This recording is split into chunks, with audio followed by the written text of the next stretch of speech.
Deja vu is a strange and fleeting experience. In a single moment, something feels intensely familiar, even though we know with certainty that it should not be. A conversation, a place, a sentence, or a situation suddenly carries the feeling that it has already happened before. The sensation can be unsettling, fascinating, or even comforting, and then, almost as quickly as it appears, it fades. Deja vu leaves behind a question that lingers longer than the feeling itself. How can something feel remembered when it clearly is not?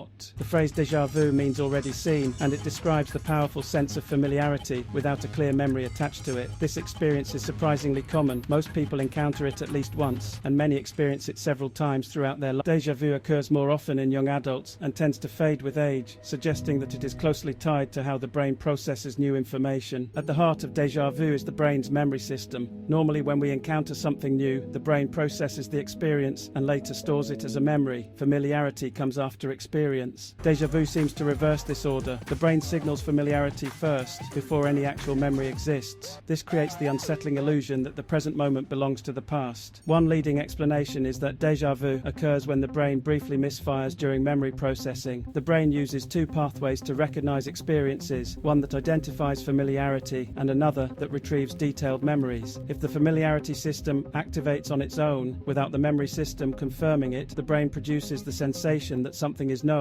even though it cannot explain why. Another explanation involves timing. The brain processes enormous amounts of information at incredible speed, but sometimes signals arrive slightly out of sync. If a moment is processed twice within milliseconds, the second processing may feel familiar, as though the brain is encountering the same event again. This tiny delay is enough to create the illusion of repetition. Déjà vu can also be linked to perception. When a new situation closely resembles a past experience in layout, tone, or emotional atmosphere, the brain may recognize the pattern without recalling the original memory. The familiarity comes from similarity, not repetition. The brain senses recognition but cannot locate its source. Interestingly, déjà vu often occurs during routine or mildly distracted states, such as walking, talking, or thinking ahead. When attention is divided, the brain may process information imperfectly, increasing the chance of these memory mismatches. This is why déjà vu often appears during ordinary moments rather than dramatic ones. Emotional state also plays a role. Stress, fatigue, and heightened awareness can increase the likelihood of déjà vu. These conditions place extra strain on memory systems, making brief errors more likely. Importantly, in healthy individuals, déjà vu is not a sign of mental illness. It's actually a normal byproduct of a highly complex brain doing its best to organize experience in real time.